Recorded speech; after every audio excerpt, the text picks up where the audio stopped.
이 화해, 오늘 이제 말씀은 우리 이제 팔로잉 지저스의 두 번째 시간인데요. 무너진 관계 위에 사랑을 심다라는 제목으로 우리 함께 말씀을 나누려고 합니다. 이 화해라는 것은 이 사랑의 또 다른 언어입니다.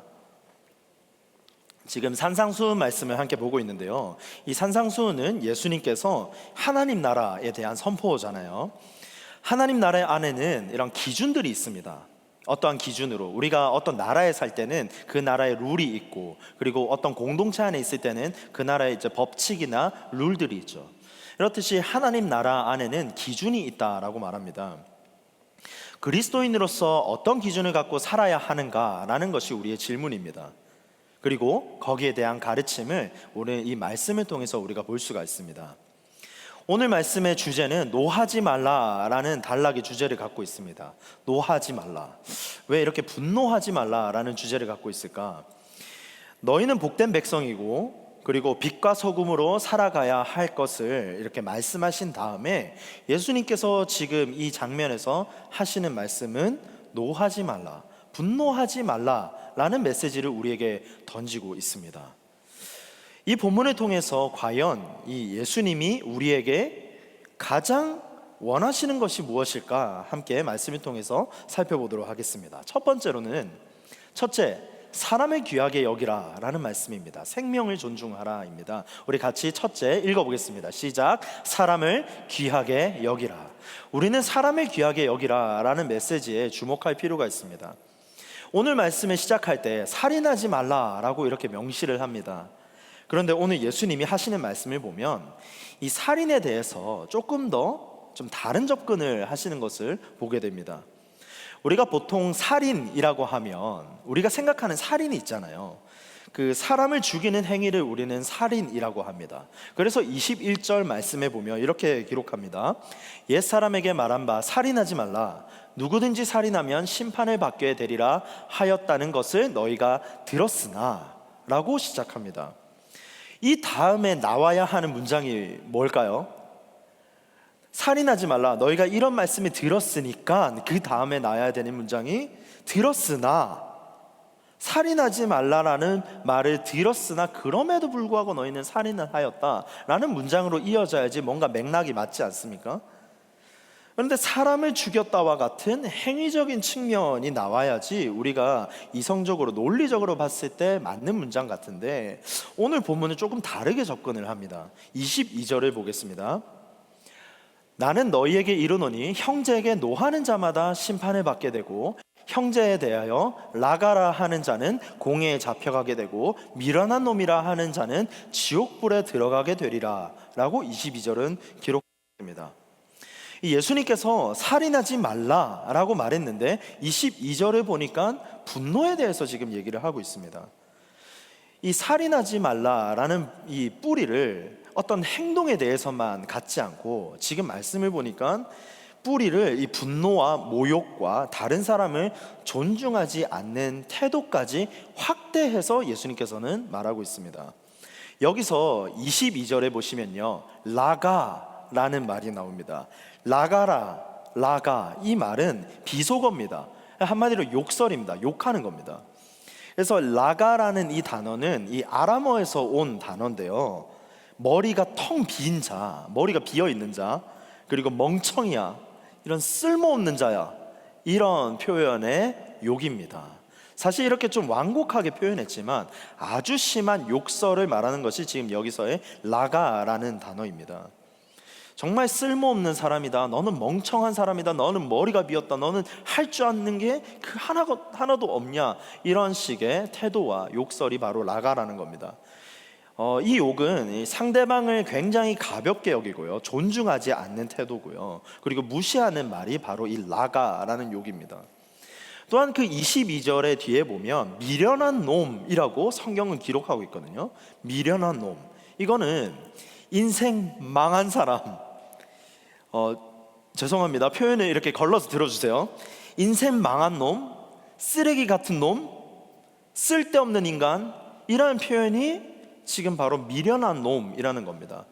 라가와 미련한 놈, 그러니까 완전 지금 두 번 죽이는 겁니다.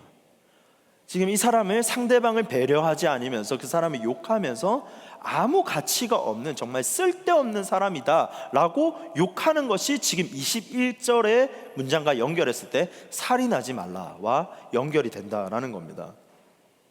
이 굉장히 심한 욕이고요, 이 상대방의 인격 자체를 부정하는 욕입니다.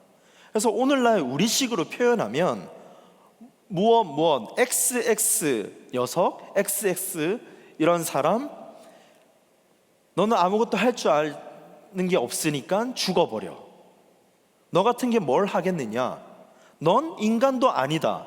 이러한 표현식의 방식이 지금 성경에서 기록한 내용이라는 겁니다. 여기까지만 하겠습니다. 더 심한 욕을 담은 것이 이 표현이라는 겁니다. 이 살인은 이 사람을 귀하게 여기지 않는 태도에서 시작을 하는 겁니다. 이 성경에서 이 살인이라는 것은 그 근본적인 그 뿌리를 마음에 두고 있습니다.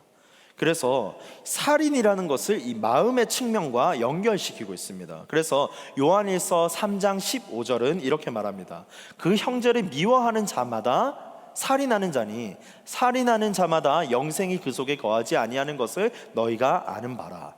형제를 미워하는 것이 살인하는 자다라고까지 지금 연결시키고 있습니다.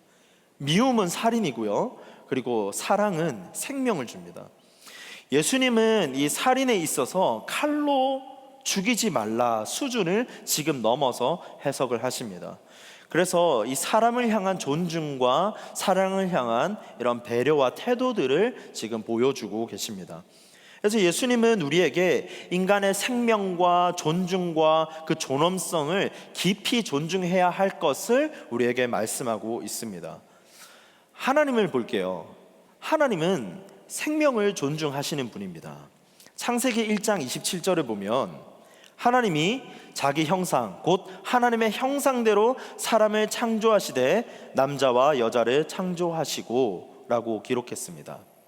하나님께서 남자와 여자를 창조하셨을 때 그 근본적인 그 뿌리를 하나님의 형상으로 두었습니다. 하나님의 형상으로 우리는 각 사람이 독특하게 걸작품으로 지어진 사람이죠. 그러나 우리는 죄된 본성으로 말미암아 그 존재를 까먹고 우리는 상대방을 비방하면서 욕으로, 그리고 상대방을 해하면서까지 이렇게 살인이라는 지점까지 우리는 연결시킵니다.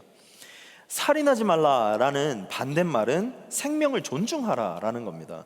그래서 그리스도인은 사람을 살리는 자입니다. 우리는 그리스도인입니다. 그리스도인으로서 인생을 살아가는 겁니다. 그렇기 때문에 우리 그리스도인의 정체성으로서는 사람을 살리는 사람입니다. 살리는 말을 해야 되고요, 사람을 무가치하게 여기지 말고 오히려 귀하게 여겨야 된다라는 겁니다. 우리가 지금 이제 SNS나 아니면 웹사이트나 이런 데서 보다 보면 뭐 여러 가지 댓글 워리어들이 많이 있죠. 키보드 워리어도 있고, 어떤 영화 제목은 댓글 부대라는 이제 영화 제목도 있더라고요. 저는 그 영화를 보진 않았지만 대충 이렇게 감이 왔습니다. 그 댓글과 그 사람들을 비방하고, 그리고 우리가 얼굴이 이렇게 가려진 상태에서 사람들을 욕하고 비방하는 그런 것들을 통해서 많은 사람들을 죽이고 있지 않습니까? 그리고 사회에 얼굴이 알려졌다라는 이유만으로 많은 사람들에게 공격을 받는 연예인이라든지 아니면 유명인들도 많이 있습니다. 처음에는 몰랐는데 우리가 또 직장 생활을 하다가, 우리가 직장 생활에서 우리가 직원으로 이렇게 있을 때는 몰랐는데 점점 직급이 올라가고 아니면 CEO나 그리고 우리가 영향력이 더 있는 위치에 갈수록 사람들에게 눈에 띄게 되고 사람들의 욕을 받게 됩니다. 그런데 우리는 일을 못해서 화나는 것이 아니라 사람들이 뒤에서 나를 어떻게 볼까, 그리고 사람들이 하는 수군대는 말로 인해서 우리는 상처를 받고 속이 상한 것들을 많이 경험하고 있습니다. 너무 안타깝죠. 키보드 워리어, 그다음 댓글 부대로 인해서 소중한 목숨들이 지금 많이 잃어가고 있습니다. 너무 안타까운 일입니다. 말 한마디에 우리가 살기도 하고 죽기도 하는데 죽어가는 사람들이 너무 많다라는 겁니다. 그렇다면 우리가 그리스도인에게, 예수님께서 무리들과 제자들에게 말씀하셨는데 우리 제자인 예수 그리스도의 제자들 우리에게 그러면 우리는 과연 어떻게 행동해야 하는가라는 질문이 생깁니다. 여기에 대한 대답은 농담이라도 사람을 죽이는 말을 하면 안 됩니다. 살리는 말을 해야 됩니다. 더 나아가서 말이 행동이 되어야 된다라는 겁니다. 몸은 우리의 언어를 기억합니다. 그러나 그 몸의 이 언어의 가장 큰 출발점은 바로 말에서 시작되죠. 세계적으로 영향력 있는 리더십 전문가이자 목회자인 베스트셀러 작가인 존 맥스웰 목사님이 계십니다. 그 목사님의 이야기를 잠깐 들려드립니다. 세계 곳곳을 다니면서 강연을 했습니다. 얼마나 많은 사람들을 만났겠습니까? 그리고 많은 사람들이 코치하고 그리고 강연하는 자리에 있었습니다. 강연의 하이라이트 중에 하나는 여러 강연자들이 모여 있는 그 공간에서 정말 세기가 정말 사람들이 알아주는 그 강연자를 그 자리에서 만나는 겁니다. 이 존 맥스웰 목사님도 그러한 경험이 있었다라고 합니다.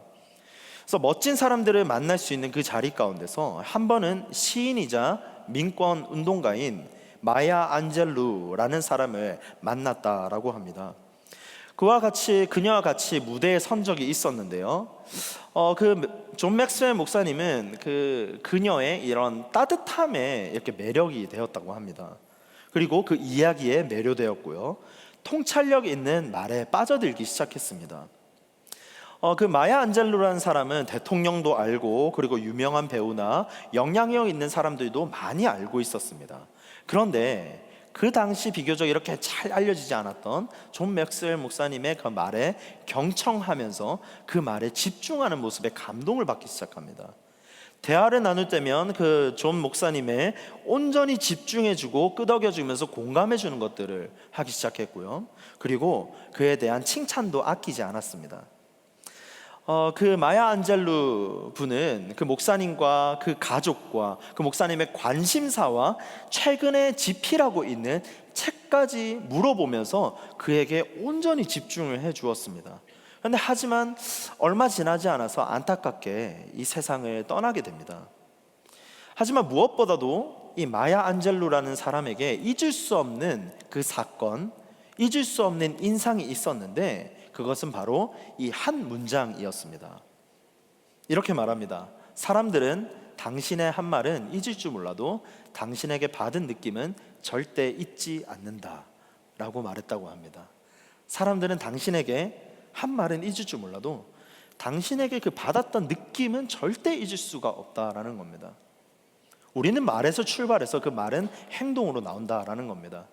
우리의 행동과 그러한 작은 제스처 하나가 그 사람의 인상을 결정하고 그리고 그 사람에게 그 사람을 살리는 생명의 역할을 한다라는 겁니다.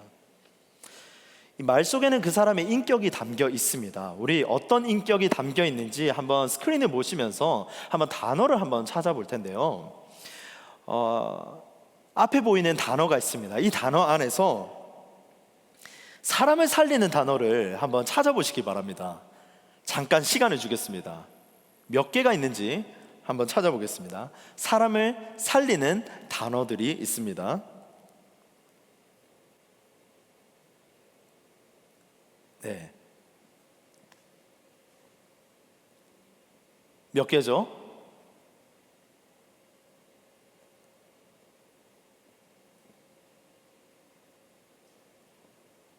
하나도 없습니다. 우리 다음 혹시 스크린이 준비가 되어 있나요? 네, 감사합니다. 사람을 살리는 단어들이 지금 보이진 않지만 사람을 살리는 단어는 소중하다, 사랑스럽다, 축복된다, 고맙다, 존귀하다, 너는 귀하다, 소망이 있다, 너는 참 존중받아야 하는 사람이다, 예쁜 사람이며 너는 격려를 받아야 되고 너는 위로받을 자격이 있으며 은혜로운 사람이고 그리고 너로 인해서 감사를 내가 느낀다. 믿음직한 사람이고 나는 너를 믿고 너는 나에게 기쁨을 주며 너는 나에게 친절을 베풀었으며 나도 너에게 친절을 베풀 수 있고 그리고 너는 나에게 용기를 주는 사람이다.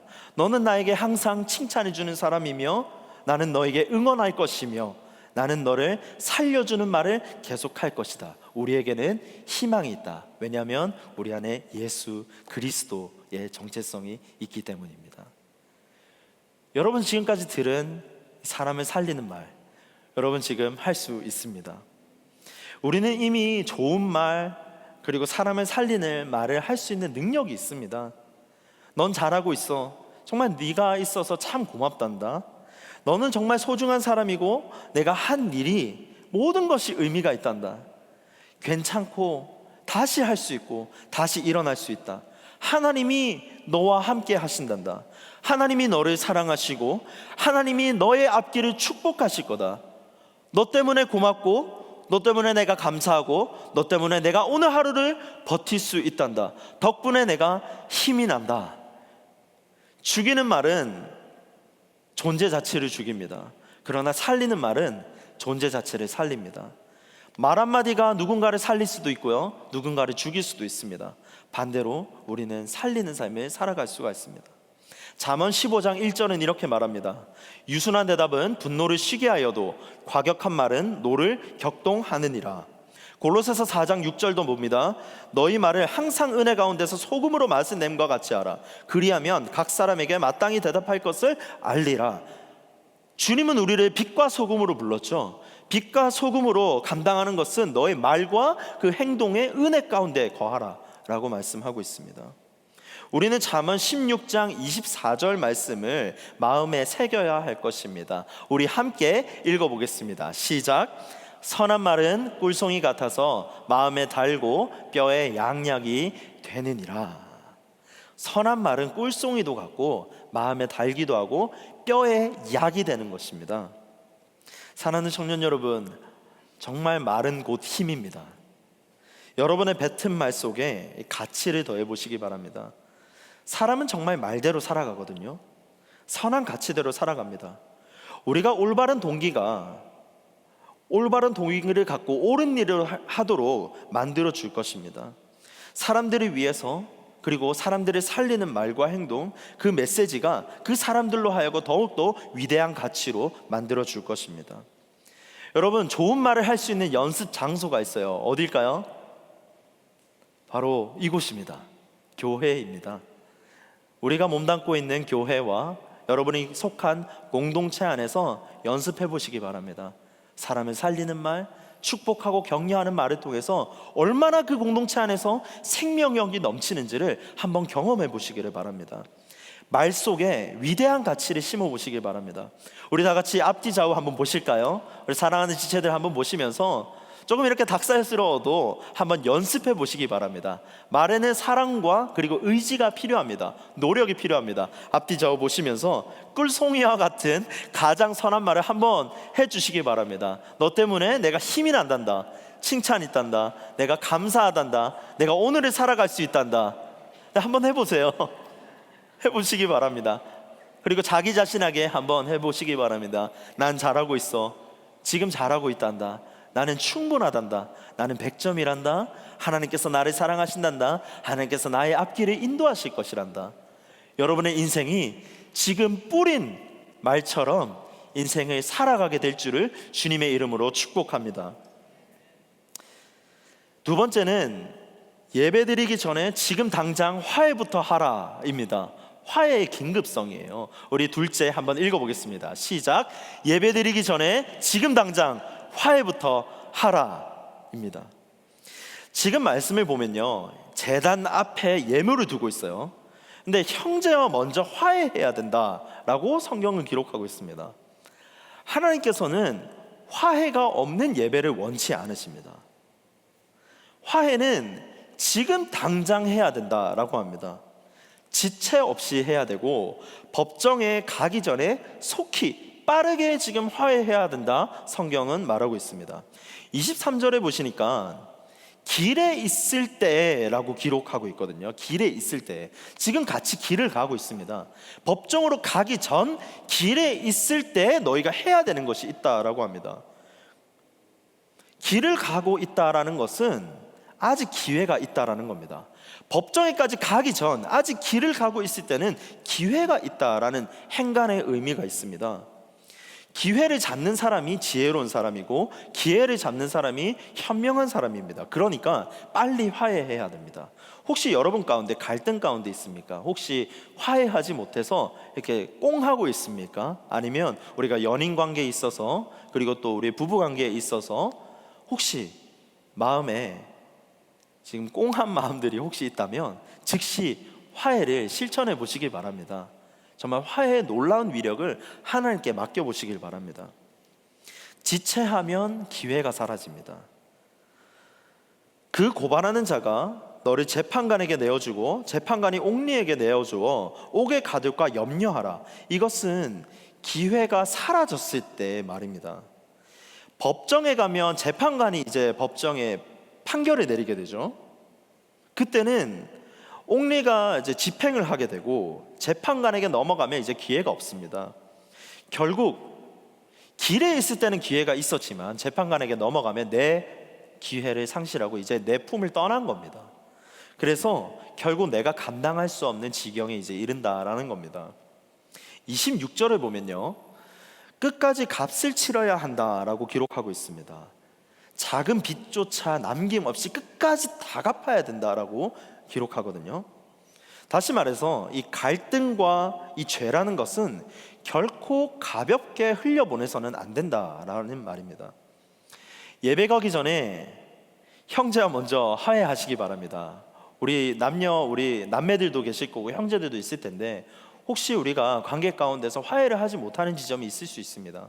그러나 예수님께서는 지금 예배보다 중요한 것은 화해하고 예배하러 오라라고 말씀하시는 겁니다. 그만큼 화해가 중요하다라는 겁니다.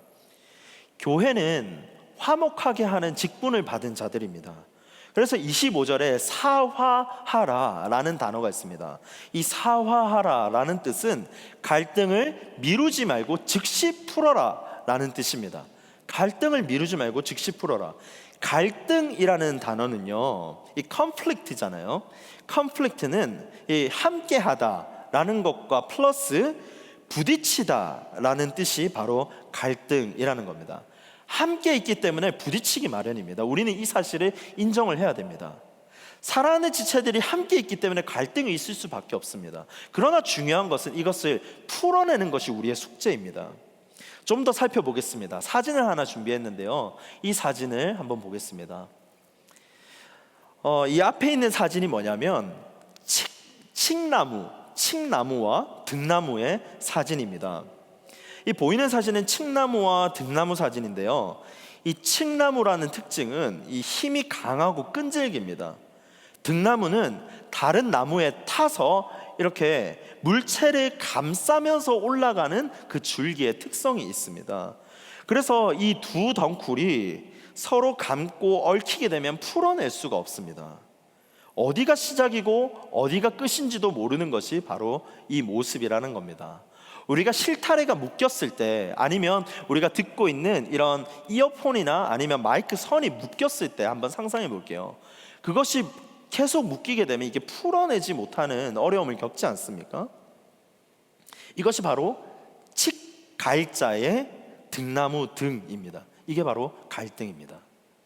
칡나무와 등나무가 서로 얽히게 되면 풀어낼 수가 없다. 그것이 바로 갈등이라는 겁니다. 함께 있어서 좋지만 함께 있어서 갈등을 우리가 보는 것이 우리의 인생입니다. 그렇기 때문에 늦출수록 문제가 더 크고 돌이킬 수가 없습니다. 지혜로운 사람은요, 이 갈등을 빨리 해결합니다. 쓸데없는 소모를 줄이고요, 25절처럼 너를 고발하는 자와 함께 길에 있을 때 해결하는 것이 바로 현명한 사람입니다. 화해하자는 겁니다. 이 기회를 놓치지 말라라는 겁니다. 예수님은 사람과 사람 사이의 화해를 굉장히 중요하게 여겼습니다. 그래서 심지어 예배보다 화해를 더 중요하게 여기셨습니다. 23절, 24절에서 보듯이 예배 전에 먼저 너희는 가서 화해부터 하라라고 예수님이 말씀하신 겁니다. 화해하지 않는 예배에 문제가 있기 때문입니다. 화해하지 않은 예배에는 문제가 있어요. 그 이유가 있습니다. 왜냐하면 첫 번째로 예배가 막혀요. 여러분 생각해 보겠습니다. 화해하지 않고 예배를 드리는데 예배가 제대로 되겠습니까? 우리가 누군가와 싸우고 왔습니다. 누군가 갈등이 있고 누군가의 내가 지금 풀리지 않는 숙제 가운데 지금 왔는데 예배 시간에 우리가 찬양하기보다는 그 사건과 그 사람이 집중하게 됩니다. 어쩔 수가 없어요. 그래서 예수님이 이 원리를 너무 잘 아셨던 거죠. 그래서 예배에 막힘이 있기 때문에 너희는 예배를 온전히 드리기 위해서 먼저 사람과의 화해부터 하라라고 말씀하고 있습니다. 두 번째는요, 하나님과의 관계가 막힙니다. 예배가 온전히 지금 시작되지 않고 예배가 드려지지 않는데 하나님과의 관계가 뚫리겠습니까? 그렇지 않습니다. 요한일서 4장 20절은 이렇게 말합니다. 하나님을 사랑한다고 하면서 형제를 미워하는 사람은 거짓말장이입니다. 눈에 보이는 형제를 사랑하지 못하는 사람이 보이지 않는 하나님을 사랑할 수는 없습니다. 이 말을 바꿔서 해볼까요? 눈에 보이는 사람에게 먼저 잘하라는 겁니다. 하나님께 영광 돌리고 하나님께 예배하는 것이 너무 중요하죠. 그러나 하나님께서는 우리에게 말씀하신 이 원리는 눈에 보이는 사람에게 먼저 지금 잘하라는 겁니다.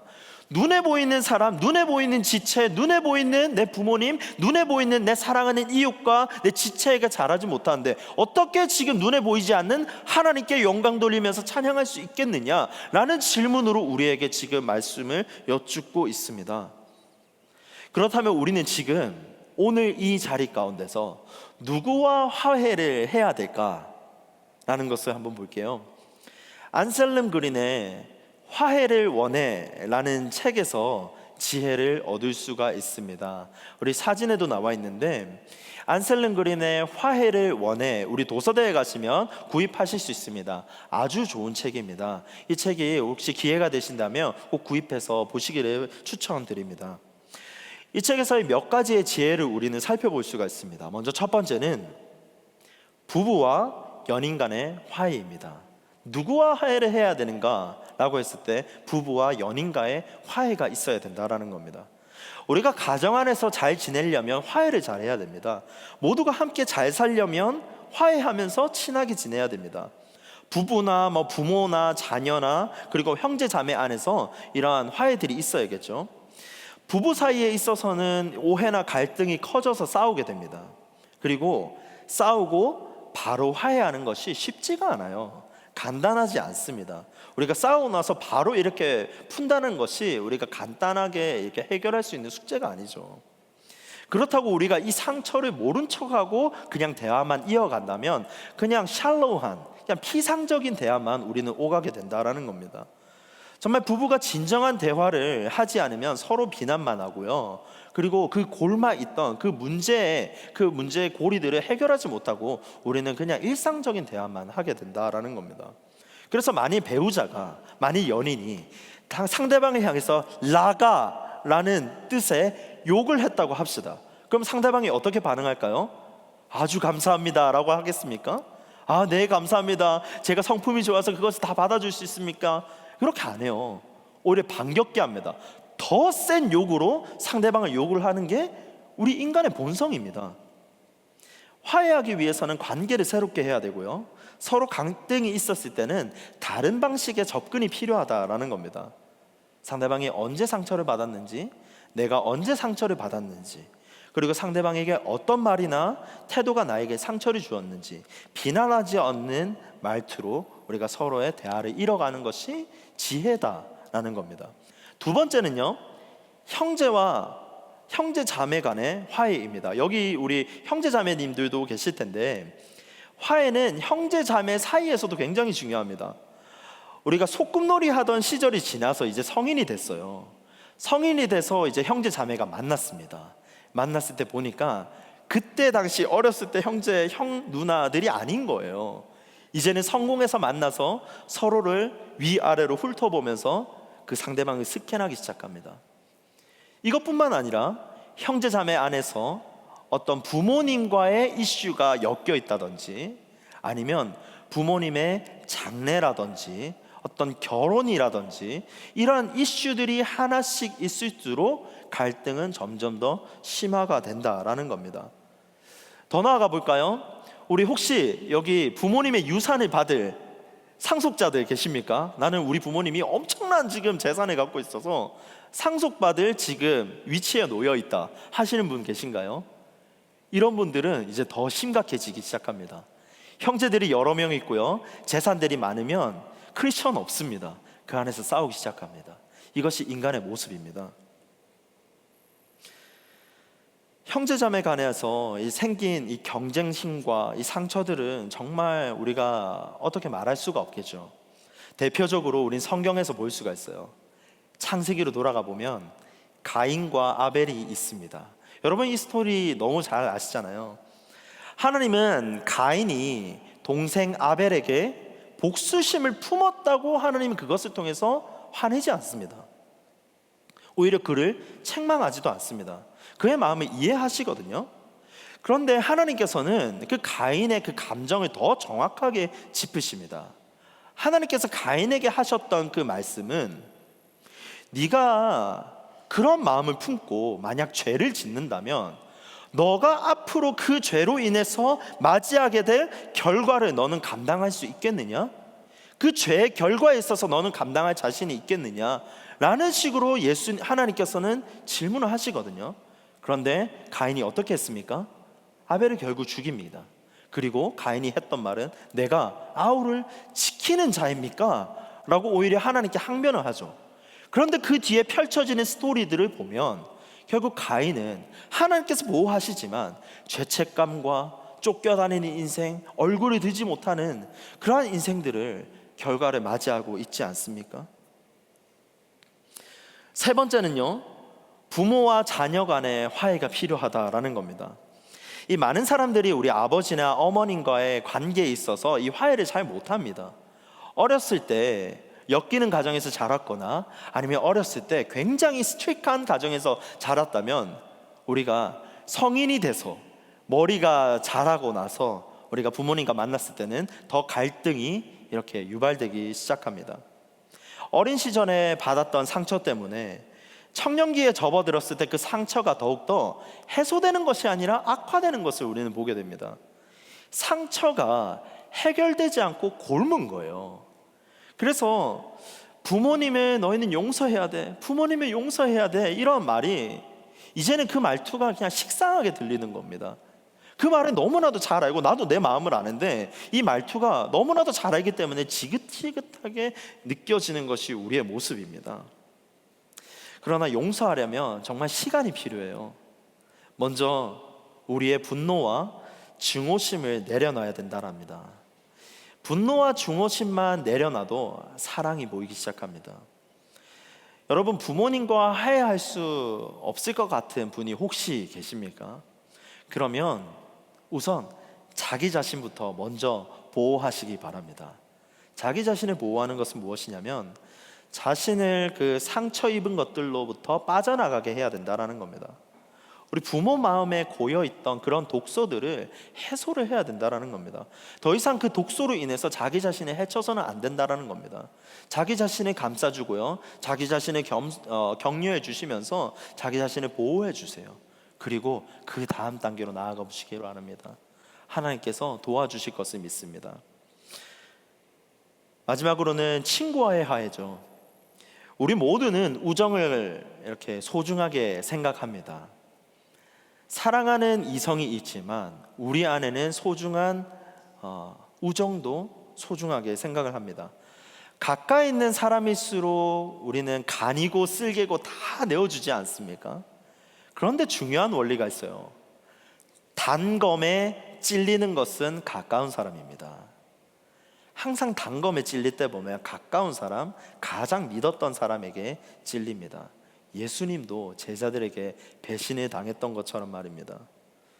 우정을 유지하고 싶으십니까? 오늘 말씀의 원리를 따라서 화해하시기 바랍니다. 화해하시고 친구와의 갈등 도중에 화해할지 나중에 곪은 다음에 화해할지는 여러분의 선택입니다. 하지만 지혜로운 자는 빨리 하루속히 화해함으로써 그 관계를 더욱더 단단하게 하는 그리스도인인 줄로 믿습니다. 우리가 말씀 안에서 지혜를 발견했다면 빨리 화해하는 것이 지혜입니다. 여러분, 여기에 이 화해하다라는 단어는 속죄하다라는 단어에서 뿌리가 됩니다. 그래서 평화를 도모하다, 중재하다라는 의미를 갖고 있습니다. 방금 읽은 이 안셀름 그린의 이 화해, 안셀름 그린이라는 분은 화해를 이렇게 해석합니다.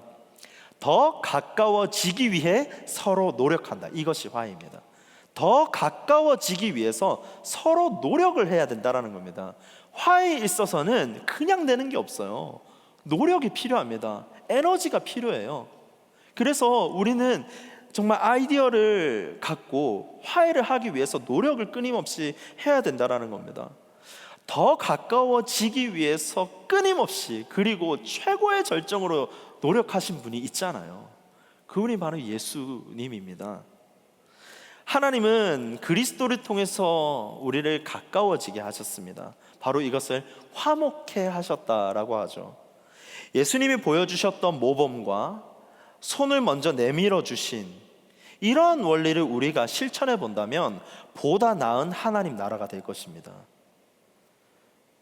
사람과 사람과의 화해는 인간관계의 기술이 아닙니다. 하나님 나라의 백성들이 살아가야 하는 지혜로운 방식입니다. 하나님 나라의 원리입니다.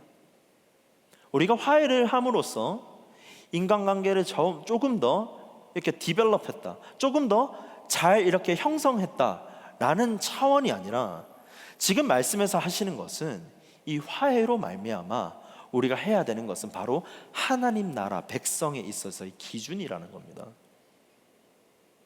하나님 나라의 평화를 일상 속에서 보여주는 자가 바로 그리스도인 하나님 나라의 백성이라고 말하고 있습니다. 이 화해라는 건요, 그 안에 행복이라는 게 숨어 있습니다. 예수님께서는 이 행복에 대한 비밀을 아셨어요. 그래서 예수님은 다른 사람의 행복을 굉장히 중요하게 여겼습니다. 자신의 희생에서라도 우리의 행복을 책임져 주신 분이 바로 우리 예수님이십니다. 그래서 늘 우리의 행복을 주목하셨고요, 늘 우리의 행복을 생각하셨습니다. 그렇기 때문에 이 땅을 살아가는 지금의 그리스도인들에게 가장 원하는 것은 다른 사람의 행복이라는 겁니다. 이것을 중요한 교훈, 메시지로 우리는 받아야 할 것입니다. 청년 여러분, 우리는 오늘 말씀에서 다른 사람을 존중하는 것, 그리고 생명을 존중하는 것, 사람의 존엄성, 의미와 같은 이러한 키워드를 놓쳐서는 안 됩니다. 임마누엘 칸트는 이런 말을 남겼어요. 인간의 생명은 그 무엇으로도 환산할 수 없는 절대적 가치다. 읽어드립니다. 인간의 생명은 그 무엇으로도 환산할 수 없는 절대적 가치다. 사람의 생명을 값으로 매길 수가 있습니까? 10만 불, 100만 불 경매로 올릴 수가 있습니까? 그렇지 않습니다. 여러분의 생명과 여러분의 존재는 가장 가치 있는 존재인 줄로 믿습니다. 동시에 우리 서로 옆에 있는 존재도 하나님께서 세우신 가장 존귀한 가치라는 것을 잊어서는 안 됩니다. 탈무드에서는 이런 말을 남겼어요. 한 생명을 구한 자는 온 세상을 구한 자다. 한 생명을 구한 자, 한 생명을 가치 있게 여기고 한 생명을 존엄 있게 여기는 자는 온 세상을 구한 자다. 한 생명을 구하러 오신 분이 누구십니까? 그 한 사람 예수 그리스도 아니십니까? 이제 예수님께서 우리에게 이렇게 말씀하시죠. 너 하나님 나라 백성아, 사람을 귀하게 여기라, 존중하라, 의미를 부여하고 존엄성을 지켜라, 생명을 존중하라 라고 예수님께서는 우리에게 말씀하실 것입니다. 말씀을 정리하겠습니다. 화해로 무너진 관계를 다시 세우시기를 바랍니다. 여러분, 화해는 사랑의 또 다른 언어입니다. 사랑이 관계를 세운다면 화해는 관계를 다시 세우게 하는 겁니다. 예수님이 깨어진 관계 위에서 사랑을 심는 정말 그 길을 보여주셨습니다. 우리도 작은 예수가 되어서 이 화해의 씨앗을 심고 더 건강하게 공동체를 세우고 가정을 세우고 우리 안에 관계를 세우는 모든 우리 청년 공동체가 되기를 주님의 이름으로 축복합니다. 우리 함께 기도하겠습니다.